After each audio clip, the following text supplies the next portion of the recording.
My job's to get 8 billion people to know me. If enough people know me, they'll buy from me. You know that you're playing small. Amazon, as you all know now, is the company of our world. It will win everything. Rise and shine, it's Entspresso time. What's up, Believe Nation? It's Evan. I believe in you, and this channel is designed to be a part of your daily success routine. So let's start your day off right together. Grab your coffee and sip on today's message. Decide to blow up. Over to you, Grant Cardone. Also, if you want to know what Grant and other successful entrepreneurs have to say about building unstoppable confidence, check out my 254 Confidence series, where every day for the next 254 days, I will send you a morning video for free to help you build your confidence. The link to join is in the description below. You have to go build self-confidence. I wake up every morning. Espresso, keep me going. I wake up every morning. My job's to get 8 billion people to know me. If enough people know me, they'll buy from me. How many believe that? I'm not going to be a slave to one person or one vertical or one niche or one partnership. You guys have the whole world at your access. The whole world. And by the way, if you can't get South Korea to talk about you, you can't get South Indiana or Indianapolis to talk about you. There's people in Korea that are tied to Hawaii, that are tied to Colombia, that know somebody in Indiana. And it can just bang out like that. And I also believe that if I could get enough people to know me in one market, I think that there's something that actually happens. I think if you could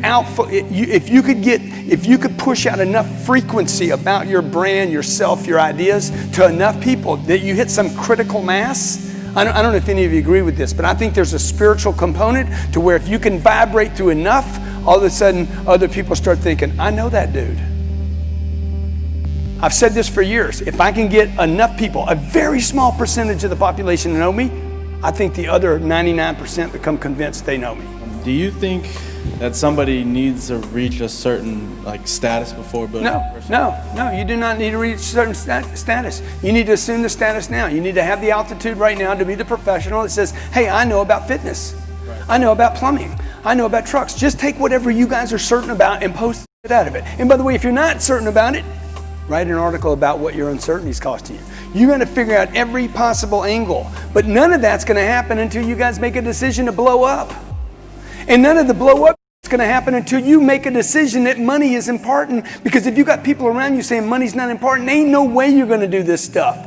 Because it hurts when nobody sees your stuff. You haven't decided to blow up because you're afraid to fail and disappoint people. And that fear means that you will take small risks. You'll take calculated risks. Risks that for other people might seem really big, but you know that you're playing small.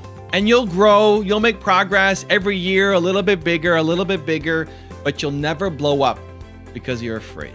If you don't fix it, if you can't face that fear of potentially disappointing people, then you'll just stay on your current course instead of actually blowing up.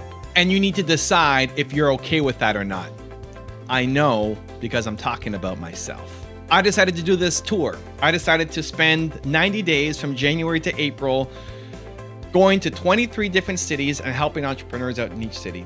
And at the start, it was supposed to be just coffee shop meetups where I'd meet people at a coffee shop, say, hey, I'm coming to Pittsburgh. Hey, I'm coming to LA. Hey, I'm coming to Cincinnati. Let's meet at this coffee shop. And that's historically what I've done every time I've traveled.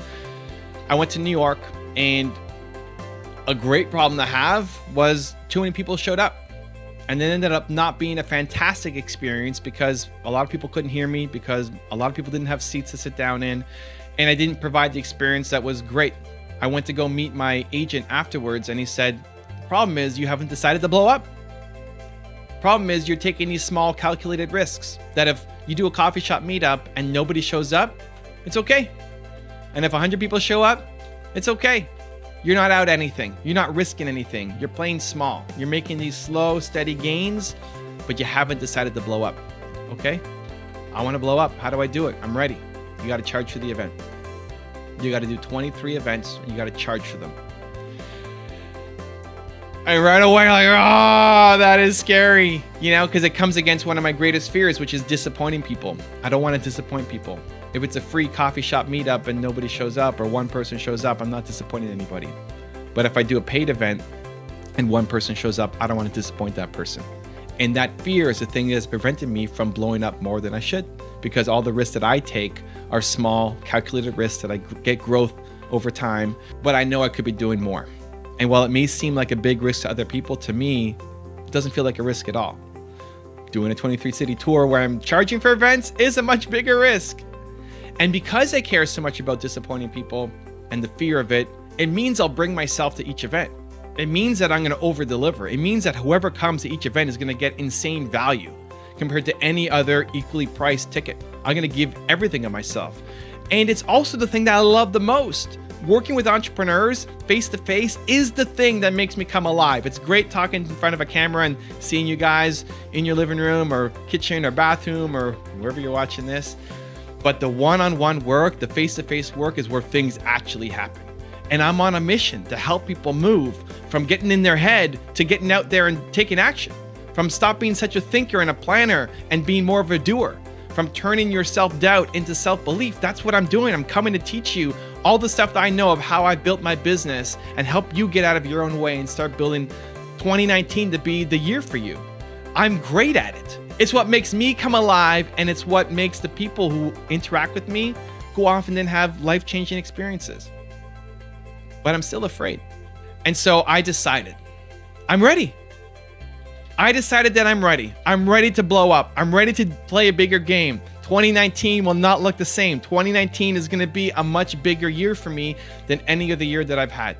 And that's scary, but it starts with that decision. And I want you to blow up too, if that's what you want. If you want to have a bigger impact. If you feel like you deserve more. If you feel like you know you're capable of more. That you've been playing small, that you've been hedging. If you're okay with that, great. Keep your growth. I'm not judging you. But if you know you're capable of more and you've been playing small because you're afraid to disappoint people, it has to change. I'm going to give you a 3-step process to do it. Step number 1 is decide to blow up. You haven't actually made a decision yet. You are hedging, you're coming up with excuses, you're coming up with reasons, all because you're afraid and you haven't actually decided. Here's what happens with the brain. When you are thinking about something that is bold, that is different, that is scary, your heart wants to do it. You're like, oh man, I would love to do that. It'd be so amazing if I could do that. But then your head gets in your way. Your head tells you all the reasons why you can't do that. Your head wants to keep you safe. Your head wants to protect you. Your head wants you to survive. And it doesn't want you to go off and do that scary thing. And so it's going to come up with all these logical reasons of why you shouldn't do it. You shouldn't do it because you don't have enough time, because you don't have enough resources, because you're not ready yet, you don't have enough skills, you don't have enough education. All of these are legitimate reasons, but they're just the surface level. Deeper down, it's just that you're afraid. And when you decide, when you say, I'm going to blow up, I'm going to go do this bold thing, I have to make this happen, then your head starts working for you. Where you command your head to say, brain, we're a genius up here. We are a genius. Help me instead of hurting me. When you've decided with your heart that this thing must happen, now you can use your brain to help you figure out the how. Your heart will give you the why. Your brain will tell you the how. How am I going to do it? And you want to focus your head, your brain on the right directions. Because up until now, if you haven't decided yet, your brain is helping you figure out how not to do it. Right? How not to do it. That's what your brain is helping you out with. But once you've decided, now you command your brain to help you figure out how to do it. So step 1, decide that you want to blow up. Step 2, use your head to help you. So you've decided, what does blowing up look like? What does blowing up in your business look like? Is it hitting $1 million in revenue? Is it hitting $100 million in revenue? Is it getting 1 million subscribers on YouTube? Like, what is blowing up? What does that version mean to you? What kind of metric can you chase down so that you know that you're hitting it? And then you use your head to say, how will I go off and do this? So for me, how do I go off and sell tickets in 22, 23 cities when I'm doing this event? How do I sell those tickets? How do I make that happen? Using your brain to help you. Great, I can make videos, I can do my newsletter, I can do advertising, I can connect with influencers, I can connect with partners, I can do media, I can. I'm using my head to help me. What does it look like for you? What does blowing up look like? And then how can you use your head to figure out a game plan? And then step number 3 is announce it publicly. Announce it publicly. Share it. Share it to your audience, share it to your customers, share it to your newsletter, share it to your friends, announce it publicly that this is what you're gonna be doing for the next year, that this is your next big move. When I announce my tour and I'm gonna hit my 23 cities, I gotta do it, right? I'm committed. People are buying tickets, people are showing up. Nina quit her job to come and do this. Like, it's happening. I'm committing to other people because you will let yourself down way more easily than you'll let other people down. And so if you're committing to the people on your team, you're committing to your customers, you're committing to the people who are following you, you're committing, you're making it public, saying this is a declaration. Because if you say you decided, but you're not willing to share it, you haven't fully decided. You're still hedging, you're still playing small, you're still repeating the same habits that keep you on your current path. If you've actually decided and you want to blow up, you're using your head to help you. And now you have to tell people about it. You have to make yourself accountable. You have to put it out there and risk disappointing people and risk failing. That's the whole point. So step number 1, decide to blow up. Step number 2, use your head to help you. And step number 3, announce it publicly. Now, I've got a really special bonus clip for you that I think you're going to enjoy. But before that, question of the day, I want to know, are you ready to blow up? Are you ready to make that decision? If it's a yes, I want all caps, yes, with an exclamation mark in the comments. If you're watching on TV, if you're watching on mobile, if it's harder for you to get to the comments, pause the video, load it on your computer, self-affirm, write it down. I want to see yes, all caps with an exclamation point in the comments below. Let's get some energy. I want you to feel what it's like writing YES exclamation point. I'm ready to blow up. I want you to confirm to yourself, not just think it. I want you to write it down. And if you're watching on TV or a tablet or somewhere else and you have to go to another computer, it's even better. It's even better because you're taking steps. You're building some momentum. So put it in the comments, YES exclamation point post if you're ready to blow up. I'm excited. There is ridiculous confusion in the system. I am winning and will win at all-time levels. Get ready. You will tell your grandkids that you once saw me live. Like, I mean that. And by the way, it's not because, real quick, because I don't want claps for that, I need you to understand how I think about that. It's not because I think I'm fancy or great. I think it's because I'm very calm and simple about one simple, tiny thing. Underpriced attention. It's so grossly underpriced. I'm asking you, let me tell you the story about MTV. When MTV came out in the early to mid 80s, how many people remember when MTV was launched? When MTV was launched, the biggest bands in the world got together for a dinner that one of their managers told me about and decided that they would not make music videos for MTV because that was giving away music for free.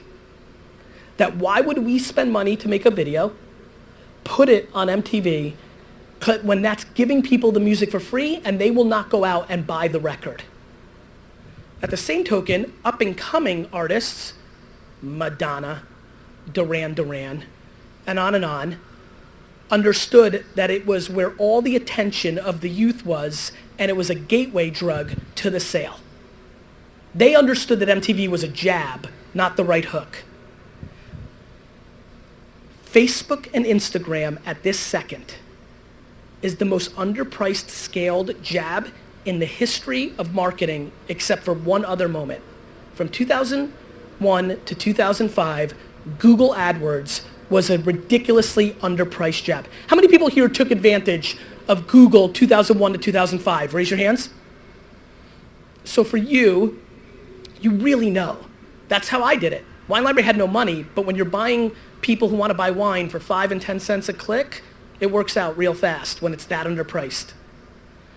One company during that time acted the way I'm aspiring to act right now as Gary Vaynerchuk on social media. One company from 2001 to 2005 spent enough to justify how underpriced it was. That company was a small book company called Amazon. Amazon, as you all know now, is the company of our world. It will win everything. It hasn't even begun. Literally, the only thing that will stop Amazon is antitrust government involvement. Otherwise, it will destroy everything. It got its fuel from Google 2001 to 2005. That occurrence is happening right now on Facebook and Instagram, and we're not squeezing the juice out of that fruit anywhere close. At least we have picked up the fruit.